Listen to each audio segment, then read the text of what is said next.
God's timing is pretty interesting. You know, when you think of a plan, or just however you get things into your head, you you usually see it in more of like a inline step. You know how it's going to kind of pan out, and then you have a little wiggle room for change, but you have a pretty straight idea of what you're going to do. God's planning is a lot more complex than that. It can be pretty simple, but it can also be a lot more diverse than I could ever come up with anyway. Like for instance, if I were to want to go and buy like food, I'd have a clear kind of idea of maybe what I'm gonna buy, or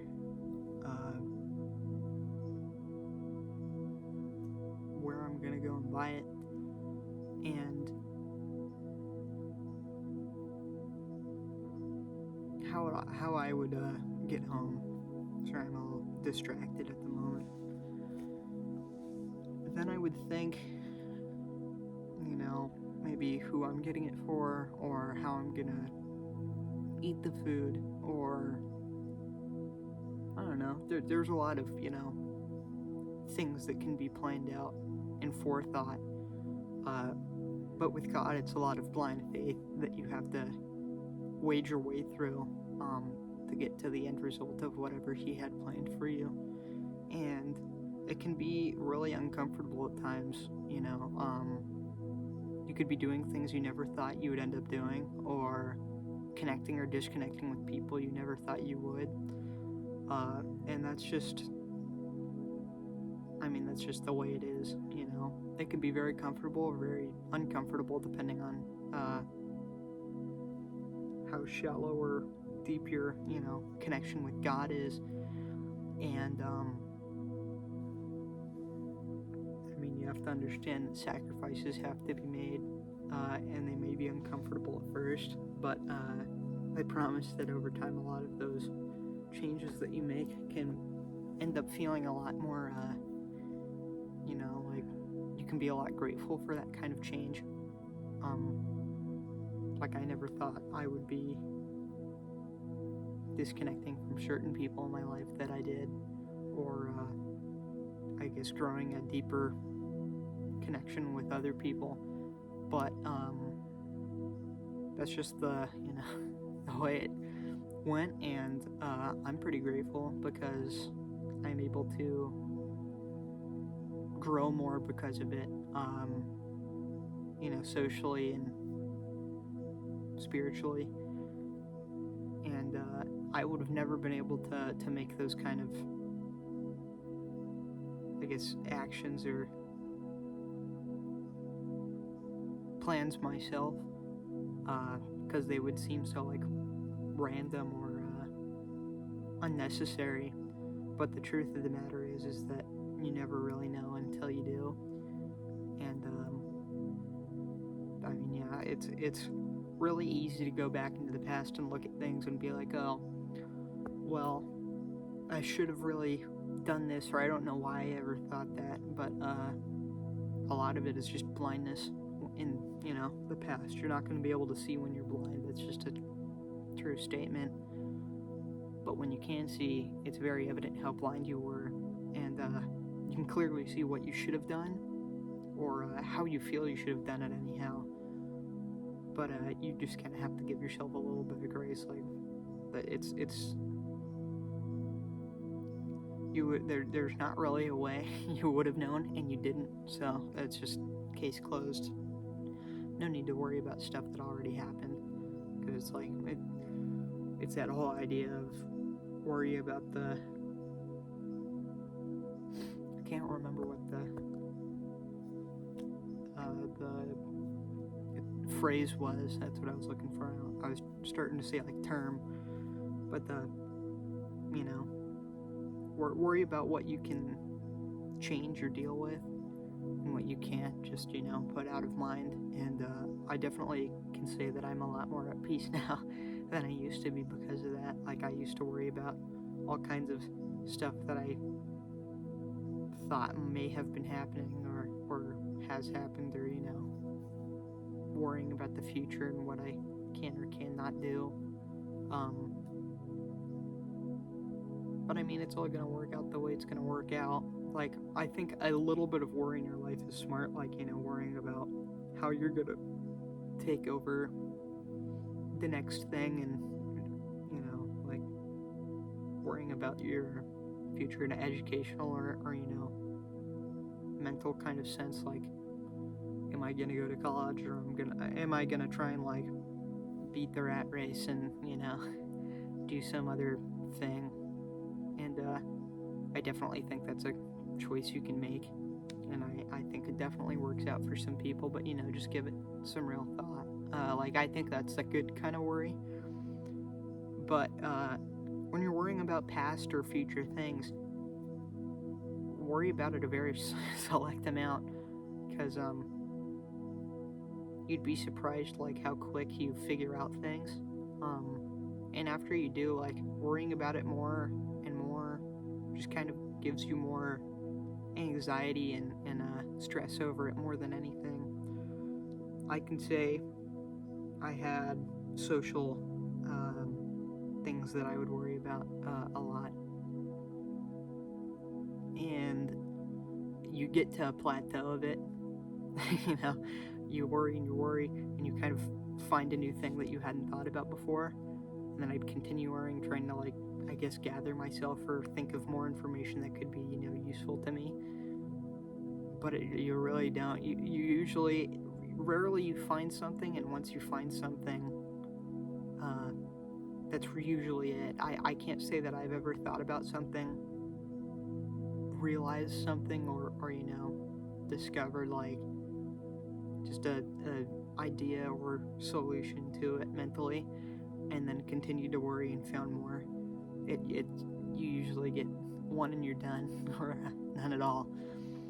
And to be honest, that, like, worrying a little bit isn't even really good for you, like, because I mean, if you're not a Christ-based person, I guess that's really all you have to do, right? But when you're a believer in Christ, or when you have your heart in Christ, you can always just put your faith in Him, and He's got the plan set out for you already, so you can just follow that. And it's not that Christ doesn't want you to think, but it's just worry. If you can, like, you can think about your future and not be in a sense of anxiety and worry, and I think that's really good for you. But if something causes you worry or unnecessary stress, putting it out of mind just makes you much more at peace and in a nicer state of mind.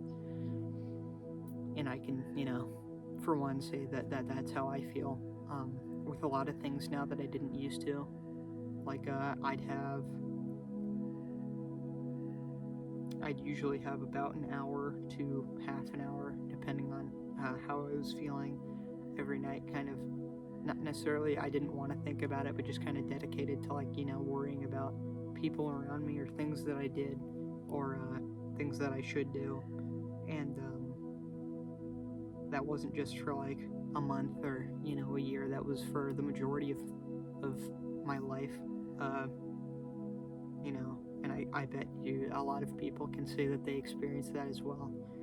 And I can't say that I've done that in a long time now, and I'm very happy about it. And I'm glad that that's something that has occurred in my life, and brought me more peace. And the biggest part of that to me is going into the heart of God and realizing what I needed to do, or how I could change things. And a lot of issues that you face in life, it's very easy to say, oh, well, I'll handle it, or I'll do it. But just about everybody is pretty lazy. Like, I don't want to do anything that, like, is really worth working hard for. But through Christ I gain strength, and through that strength I'm able to complete and fulfill myself in ways that I wouldn't be able to before. I think I touched on this before, but that's just, I don't know, that's just a very truthful statement to me. Satan has lived for thousands and millions of, or however long he's lived, a long time. And, he definitely is going to be more wise than a 20 or 30 or 100-year-old, for that matter. Satan is much stronger than you. However, Christ is even stronger than him. So that's really where you got to go. You're pretty vulnerable, and I guess you can't really protect yourself against mental or spiritual warfare in that sense against Satan or a satanic presence. But through under the protection and strength of God, you're able to persevere pretty I wouldn't say effortlessly, but seamlessly is what I'd say, and it's hard for a lot of people to do, but try it. You don't have to focus your life on it. A lot of people don't like following Christ because it feels like a lot of effort, or it feels like you'd have to answer for your wrongdoings. But the truth is, as long as you're setting it aside and moving forward in a good way, that's really all it takes. I said this before, but God changes your heart before he changes, the stuff on the outside, so you can continue to do things that you think he wouldn't like, or whatever it is, and still be a Christ-based person. No, I'm not saying go be a Christian drug trafficker or something, but even if you are, you have to develop a relationship, and then maybe what you'll want to do, or how you want your life to look may change, and that's completely up to you. You can obviously grow a relationship like that and then decide no, whatever, I don't care, I'm gonna go back to what I was doing, or I'm gonna continue doing what I'm doing, and you can cut that relationship off or keep it, or whatever you want to do, because you have free will. But I mean, it's not what I think you should do, if that matters at all to you. I would just understand that you don't have to be. A good way of saying it is, you don't go to a doctor, you don't become clean before you shower, you don't rid yourself of sickness before you go to a doctor. Why would you clean yourself before you go to God?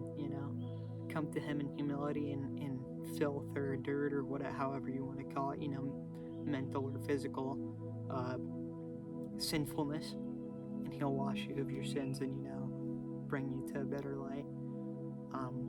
I was struggling with that for a long time. I would cut myself off from God and kind of isolate myself after I'd sin or do something that I didn't like looking at myself as doing, and all it would do is cause me to sin more, or be a worse person, or just whatever, lazier, more hateful. And that's a habit you have to kind of, usually it's likely you're going to develop that, but it's definitely something that you should focus on not developing if you haven't already. And if you have, it's very important to do your best to break from that, because it's again, Satan's lived for so long, he's so wise, you're not going to be able to, as much as you want to say that you're a strong enough person to combat that yourself, the truth is you're not. No one is, and that's why God is there to offer assistance, and for perhaps more prideful people that's hard to think about, but I can definitely say for me, as you know, a more, I don't know, it doesn't sound very humble saying a humble person, but I would say I'm not an extremely prideful person in myself. I always kind of look at things and be like, oh, well, I could be doing a lot better. And thinking of how I could, take myself to be a more righteous person. And not saying that I always do. I sin all the time, but that's just an important step to take if you're, in that kind of a situation. I was speaking with someone recently, and they discussed the topic of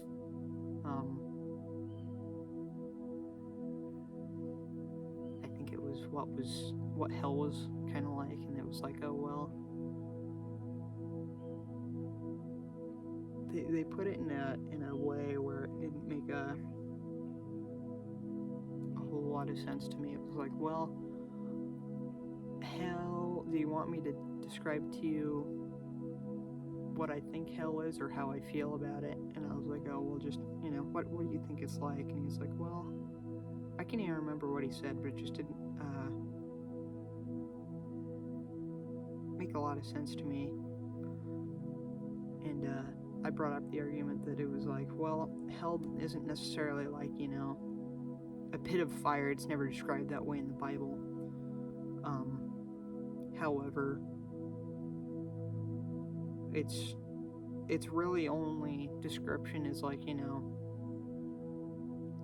it's kind of a suffering aspect of it, but more than that, just like separation from God. You don't have to be with God if you don't want to, and hell might not be horrible. Like, hell might be, just walking around Earth as like a ghost. Like, I definitely think like, stuff like that could totally, take place, on a spiritual level. But I don't know if that's necessarily what it is. I don't have any proof or evidence to back that.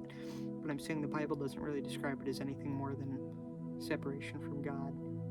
So I'm not saying that you should go to hell and that it's all that bad. What I'm saying, don't follow God because of a fear of hell. And even that, it's very easy to think of, in a selfish way, like, what can God do for me? How can God make my life better? And it's like, well, God doesn't necessarily, like, say that you should be provided happiness through him, because it's not truth. Like, obstacles don't bring me happiness, but it does bring me better growth, and growing in myself does bring me happiness. So I'm not saying happiness is bad either. It's definitely not sinful, but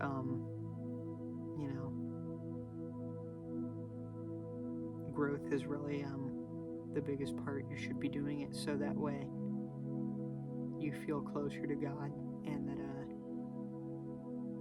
you can be more connected with him, is the bigger idea. You don't want to, like, I know a bunch of old times pastors, like, I don't even remember. I was learning about it in history class forever ago, but it was like whenever America was kind of like, I don't know, first set upon by the Pilgrims, which is like 1700s or 1800s, I can't remember. But in that time, a lot of people were like very cold, very sick, and a lot of people died. And preachers kind of used like the fear of the wrath of God as, a really big, like,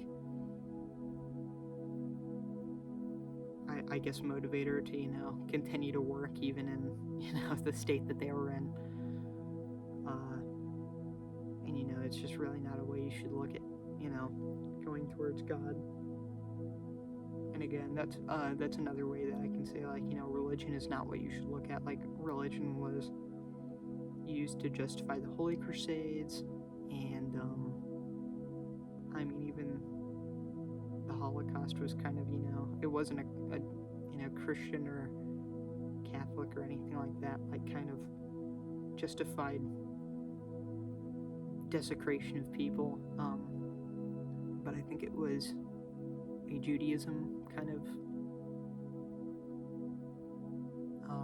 justified the deal. I can't remember, but a lot of Germany was brought together by I'm pretty sure it was Judaism during that time.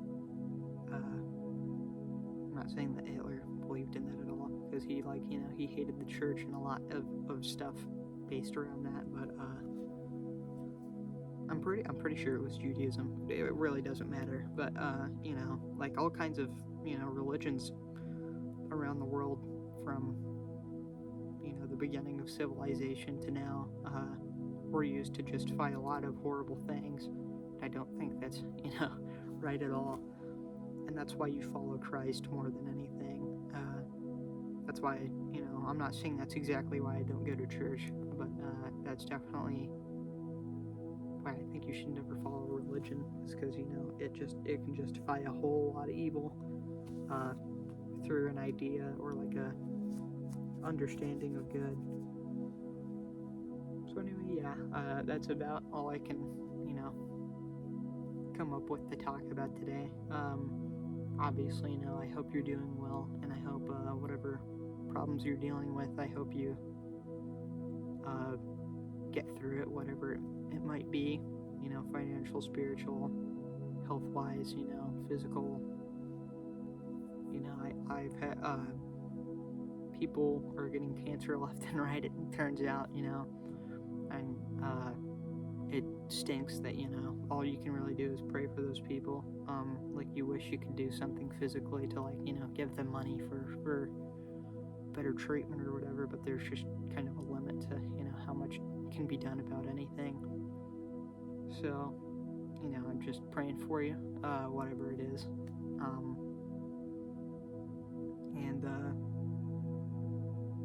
I just hope you have a good day. Hope something I said, resonated with you or made you think at least a little bit. A lot of people don't like hearing other people talk for huge portions of time, but if you do, I'm always here. So yeah, have a great rest of your day, and God bless.